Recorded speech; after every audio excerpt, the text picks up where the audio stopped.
Hello and welcome, मैं विवान और आप देख रहे हैं बॉलीवुड का hottest news show planet Bollywood news. हम एक बार फिर हाजिर हैं बॉलीवुड की latest news and hot gossips लेकर। So why wait, let's start with today's headlines. बताएंगे आपको कैसे ऐश्वर्या के हाथों से एक इंटरनेशनल ब्रांड जाते जाते बचा, और दिखाएंगे आपको ऐसी टॉप 10 स्टोरीज जिन्होंने इस हफ्ते क्रिएट किया बज़। ऐश्वर्या को एक इंटरनेशनल प्लेटफॉर्म पर वर्ल्ड फेमस बनाने वाला renowned hair product and cosmetic brand अगर ऐश्वर्या को 10 साल के एसोसिएशन के बाद रिप्लेस करने का मन बना ले, तो क्या आपको लगता है कि ऐश्वर्या उसे इतनी आसानी से जाने देगी?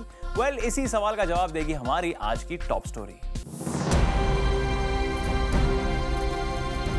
पिछले 10 साल से ऐश्वर्या राय बच्चन एक इंटरनेशनल कॉस्मेटिक ब्रांड से जुड़ी हुई हैं और इसी ब्रांड की बदौलत पिछले इतने सालों से ऐश्वर्या राय बिना किसी फिल्म कान फिल्म फेस्टिवल में जाती रही हैं। इतने सालों से मानो ऐश्वर्या राय एक नोन फेस हो गई हैं कान फिल्म फेस्टिवल में। लेकिन इस ब्रांड एसोसिएशन की असली खबर हम आपको बताएंगे आज ऑन प्लैनेट बॉलीवुड न्यूज। सूत्रों के मुताबिक इस साल ऐश्वर्या राय को ये ब्रांड ड्रॉप करने वाला था। जी हाँ, इस साल ये कॉस्मेटिक ब्रांड अपना एसोसिएशन ऐश्वर्या राय बच्चन के साथ रिन्यू नहीं करना चाहता था। The brand after so many years now wanted someone younger and a budding talent from the industry. लेकिन ऐश्वर्या की तरफ से अपेरेंटली काफी नेगोशिएशंस हुए और ब्रांड ने 1.5 साल के लिए इस कॉन्ट्रैक्ट को रिन्यू कर दिया। इस मुद्दे पर हमने ऐश्वर्या की PR एजेंसी से उनका वर्जन जानना चाहा और उसका जवाब कुछ ऐसा मिला। The news is untrue and she would be doing new products at shoot next week. इतना ही नहीं, Zoom को ये भी पता चला है कि Alia was being considered for the brand while talks were on about replacing Aishwarya. ये तो ऐश्वर्या के स्पोक्स पर्सन का कहना था, लेकिन सोर्सेस का तो ये भी कहना है कि क्योंकि ऐश्वर्या के पास हाल फिलहाल में इस ब्रांड के अलावा और कुछ बड़ा नहीं है और यही ब्रांड है जो उन्हें हर साल इंटरनेशनल प्लेटफॉर्म पर ले जाता है, इसलिए ये ब्रांड का ऐश्वर्या के पास होना काफी जरूरी था। वेल, फिलहाल तो ब्रांड ऐश्वर्या के हाथ में ही है, so we guess she can chill for some time. Elika Srivastava, Zoom, Mumbai. अब बारी है इस हफ्ते की टॉप 10 स्टोरीज जानने की। Those who missed out on our show, हम आपके लिए लेकर आए हैं बॉलीवुड का पूरा वीकली अपडेट हमारे इस काउंटडाउन में। चलिए शुरू करते हैं इस हफ्ते का काउंटडाउन।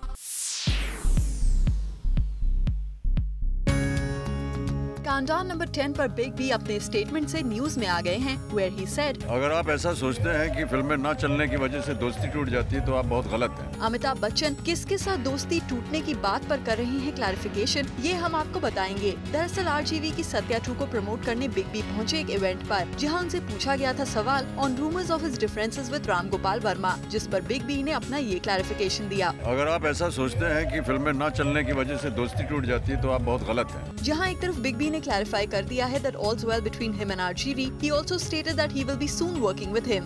ये मुझ पर निर्भर नहीं, ये तो इन पर निर्भर है। क्या कहना चाहेंगे रामू जी आप?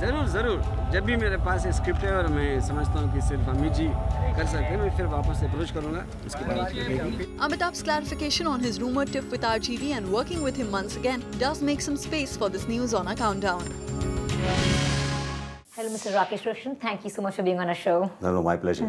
Okay, you are considered as a director who changed the face of Indian cinema. How proud does that make you feel?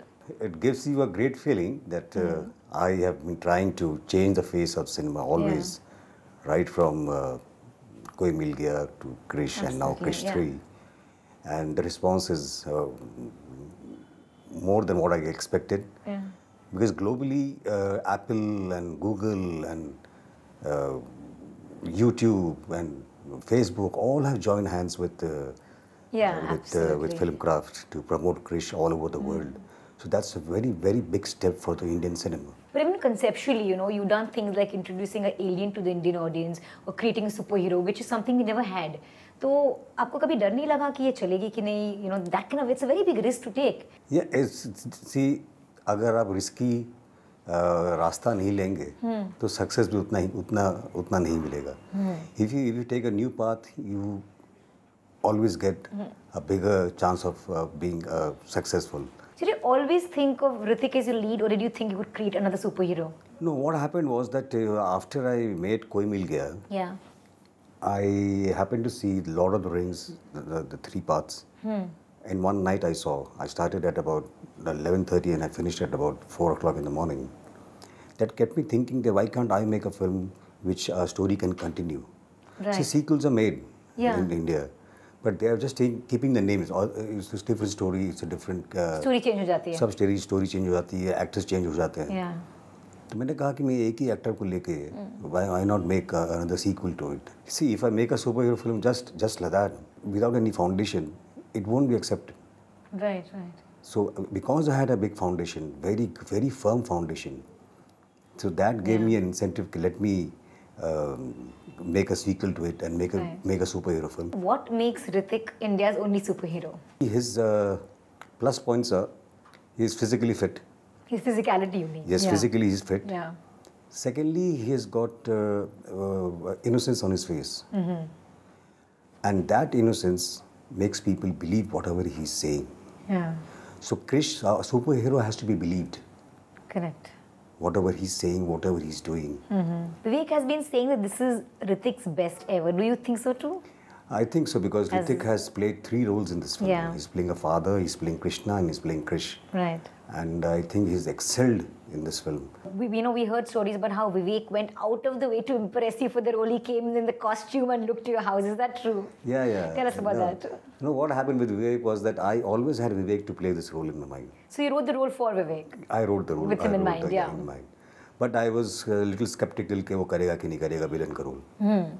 So I tackled it in a very different way. I called him to the office and I told him कि I've got a script I wanted to read. So he read the script and he came to my room in 2 hours time. He said, "You want me to play Carl?" I said, "Yes." He said, "I'm done."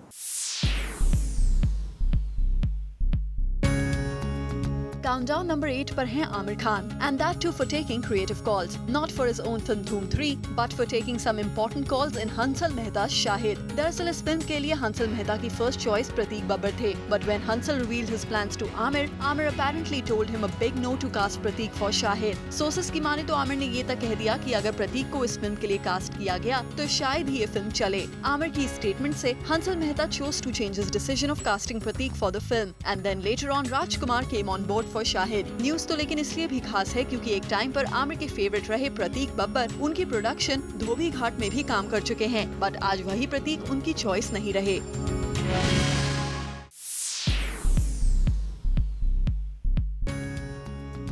Countdown number 7 पर Ranbir Kapoor makes news. Well, this time it's not related to his personal life but for his professional life. And the update is कि Ranbir Kapoor ने apparently अपनी fees cut कर दी है for Anurag कश्यप's Bombay Velvet. Anurag Kashyap के brother अभिनव की film बेशरम के लिए जहां रणबीर took 20 crores, वहीं for Anurag he has cut down the pay package. Why? Well, the reason is here. According to rumors, the film Bombay Velvet was going over budget, and so Ranbir took a humble step of reducing his fees. वैसे रणबीर की ये दरियादिली जायज भी है क्योंकि अगर box office report देखें तो रणबीर की लास्ट फिल्म बेशरम कोई कमाल नहीं दिखा पाई और इसी वीक हुए एक इवेंट में भी अपनी इस फ्लॉप हुई फिल्म के लिए काफी शर्मिंदा भी थे रणबीर. खराब पिक्चर बनाते हो, अच्छी पिक्चर नहीं बनाते हो, लोगों को पसंद नहीं आती, you have to take responsibility for it.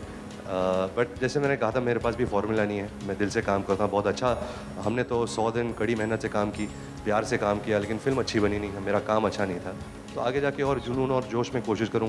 वैसे टॉक अबाउट दिस इवेंट तो यहाँ रणबीर का लुक था काफी eye catching and the reason was even more interesting. ये एक्चुअली बेरोजगारी की वजह से. चलिए, रणबीर के फीस पे कट के डिसीजन से और उनके इस इवेंट में दी गए कैंडिड स्टेटमेंट्स ने उन्हें इस वीक का नंबर 7 बज़ मेकर जरूर बना दिया.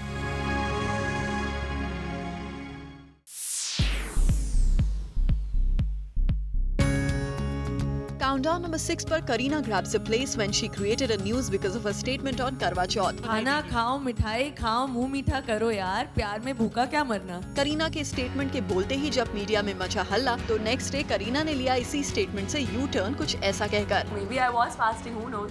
Maybe I was fasting, who knows? देखा आपने करीना का यू टर्न. तो चलिए अब आपको करीना की कही हुई एक दिन पहले की और बातें सुनाते हैं. मौका था करवा चौथ का और करीना से एक प्रमोशनल इवेंट पर पूछा गया क्या उन्होंने हबी सैफ के लिए करवा चौथ का व्रत रखा है. All the women will be starving, but I'll be eating. खाना खाओ, मिठाई खाओ, मुंह मीठा करो यार, प्यार में भूखा क्या मरना. I don't need to starve to prove my love. Well, अपने इन स्टेटमेंट्स को तोड़ मरोड़ कर नेक्स्ट डे कवर अप करने की कोशिश ने करीना को बना दिया इस हफ्ते का number 6 buzz maker. Planet Bollywood news में फिलहाल वक्त है एक छोटे से ब्रेक का, पर अब कहीं मत जाएगा. Countdown is not over yet. Well, our countdown is not over yet. अब जरा नजर डालिए इस हफ्ते की और भी ज्यादा हॉट एंड सिजलिंग न्यूज पर.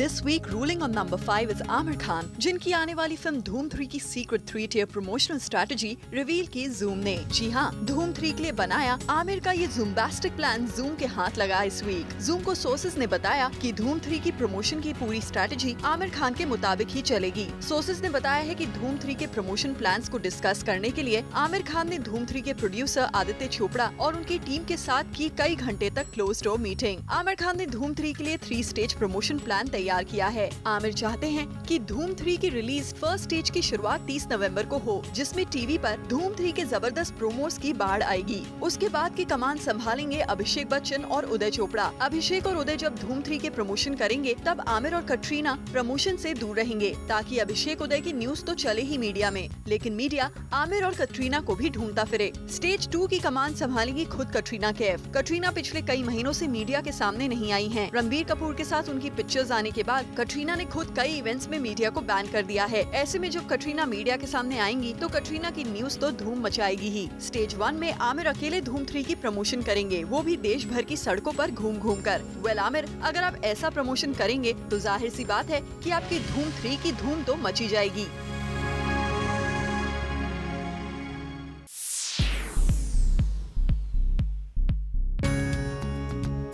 इस वीक नंबर 4 पर आपको दिखाते हैं ऋषि कपूर का गुस्सा। चिंटू जी ने एक बार फिर बिना किसी वजह दिखाया मीडिया पर गुस्सा। आप भी जरा देखिए, क्या ऋषि जी से हमने कुछ ऐसा पूछा था जिससे उन्हें आना चाहिए था गुस्सा?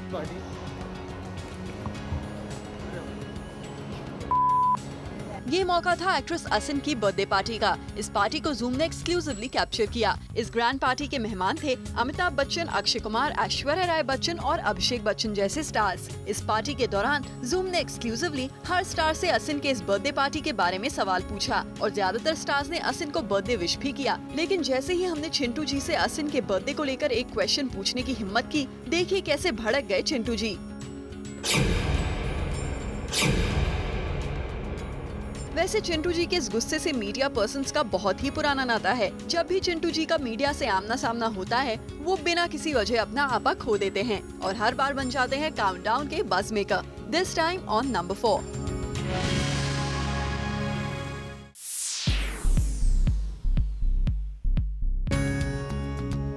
Ruling on number 3 Salman Khan, और इसका रीजन है उनकी absence from showman Subhash Ghai's party held this week. वैसे इस पार्टी में एसआर के जरूर दिखे, बट जूम ने आपको बताया कुछ ऐसे प्रोबेबल रीजंस जिनकी वजह से शायद सलमान ने यहाँ ना आना ही बेहतर समझा हो। Reason number 1, Shahrukh Khan. जी हाँ, सलमान खान की इस पार्टी में ना आने की सबसे बड़ी वजह शाहरुख खान की मौजूदगी ही हो सकती है, and we don't need to tell you why.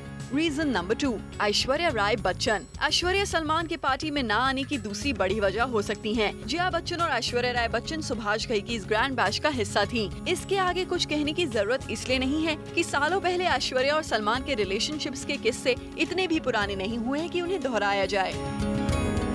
Reason number 3, Salman Khan की इस पार्टी में ना आने की तीसरी और सबसे बड़ी वजह कोई और नहीं बल्कि खुद सुभाष घई भी हो सकते हैं। दरअसल सलमान खान का प्रोडक्शन ही सुभाष घई की फिल्म हीरो का रीमेक बना रहा है, लेकिन इस फिल्म की प्लानिंग में सुभाष घई भी इम्पोर्टेंट रोल निभा रहे हैं। लेकिन खबरें आ रही हैं कि सलमान के क्रिएटिव इंटरफेरेंसेस से सुभाष घई से उनकी मुश्किलें बढ़ती जा रही हैं। अपनी पसंद का राइटर अपॉइंट करने से लेकर कई मामलों में सलमान की फिल्म में दखलंदाजी बढ़ती रही है। शायद इन्हीं डिफरेंसेस की वजहों से सलमान ने इस पार्टी से दूरी बनाए रखने में ही अपनी भलाई समझी।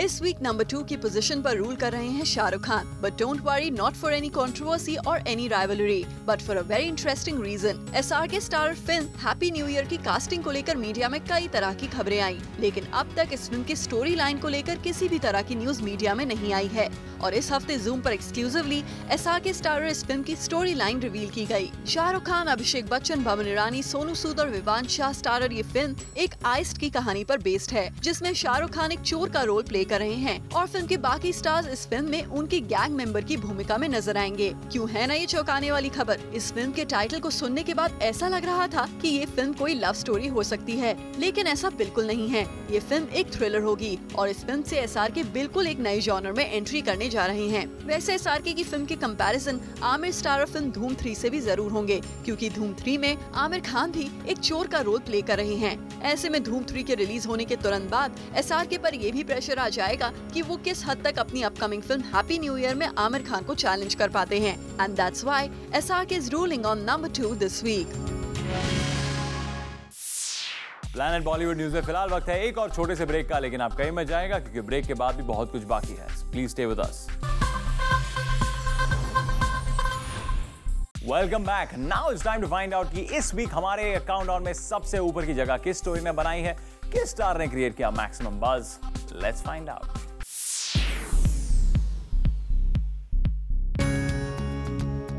इस वीक के सबसे बड़ी न्यूज मेकर रही प्रियंका चोपड़ा और कंगना रनावत। क्रिश 3 की रिलीज के पहले से ही हर जगह ये न्यूज छाई हुई है कि फिल्म की लीड एक्ट्रेसेस प्रियंका चोपड़ा और कंगना रनावत के बीच सब कुछ ठीक नहीं है। ऐसी भी खबरें आ रही थी कि कंगना और प्रियंका फिल्म की शूटिंग के समय से ही टॉकिंग टर्म्स में नहीं थी। और रिसेंटली तो ये भी खबर आई थी कि प्रियंका ने क्रिश 3 के मेकर से कहा है कि वो कंगना के साथ इंटरनेशनल स्टेज पर पोडियम शेयर नहीं कर सकती। ऐसे में इन खबरों की सच्चाई जानने के लिए हमने खुद प्रियंका चोपड़ा से बात की और जाना कि उनके और कंगना के बीच ऐसा कुछ भी नहीं है। I don't know. I'm competing with Hrithik. Why can't the boy and the girl compete? Yeah. Make it interesting. Yeah. But I seriously feel like it's super sexist for people to do that. Every film, it's so annoying. Kangana and I have done fashion together. I just did a film with Ileana. I do so many Aitraz have done. I do so many multi-cast, multi-heroine films. Salami. It's so trivial to reduce us to that. Priyanka के इस बयान से साफ हो गया है कि वो अभी भी कंगना की अच्छी दोस्त हैं। But if that wasn't enough, तो प्रियंका के स्टेटमेंट के 2 दिन बाद ही ये पिक्चर्स मीडिया में आई, where these two ladies were seen hugging each other at the Mumbai International Airport. Well, from the pictures, it surely doesn't seem that there's a rough edge to the relationship. तो कुछ इस तरह इस हफ्ते and हुई प्रियंका और कंगना की cat fight के रूमर्स। यानी कि इन ऑल प्रियंका रही हमारे काउंटडाउन की number 1 buzz maker for all the right reasons. Way to go, PC. Max Bupa partnered with Times now to launch a one-of-a-kind initiative that furthers the cause, walking. This year, the second edition of Max Bupa Walk for Health, held across Delhi and Mumbai, was a roaring success. Mumbai में ये initiative कितना बड़ा success है, ये तो आपको दिखा चुके हैं. लेकिन अब देखते हैं how the temperature was in Delhi. The Max Bupa Walk for Health 2013 got off to a roaring start this morning. With over 18,000 people supporting the walk, the Dhyan Chand National Stadium in New Delhi was bustling with activity. Zumba dancers Dora the Explorer and Teenage Mutant Ninja Turtles kept the walkers of all age pepped up in Delhi for the walk. A host of celebrities in Delhi supported the Max Bupa Walk for Health. Ace tennis player Sania Mirza flagged off the walk in Delhi. It's a pleasure to see so many people up on a Sunday morning this early, ready to walk. And I think this initiatives like this help us as a nation to grow in becoming a healthier nation. With the overwhelming response to the super successful second edition of the Max Bupa Walk for Health, clearly walking is the new fitness mantra. Bureau Report, Zoom, Mumbai. इस हफ्ते box office पर कौन सी film हुई है पास और कौन सी हुई है फेल, जानिए बॉक्स ऑफिस रिपोर्ट पर tomorrow on Be Tonight at 10 PM only on Zoom, India's #1 Bollywood channel. आज की टॉप स्टोरी से रिलेटेड हमने ट्विटर फैंस से पूछा एक सवाल। क्या था वो सवाल और क्या था उस पर ट्विटर फैंस का जवाब, आइए देखते हैं। आज हमने अपने ट्विटर फैन से पूछा सवाल कि क्या उन्हें लगता है Aishwarya Rai Bachchan should continue endorsing beauty products. तो आइए जानते हैं हमें मिले क्या responses. Yes, she is a real diva, fashionista and a super actress. She's just apt for these products, which definitely attract customers. No, not at all. She better take care of her daughter now, and she is too old to endorse the beauty products. No, certainly not on beauty products, although she still looks beautiful. With this, it's a wrap. Planet Bollywood news में कल हम फिर लौटेंगे लेकर बॉलीवुड की और भी latest news and gossip. Till then, keep watching Zoom, India's #1 Bollywood channel.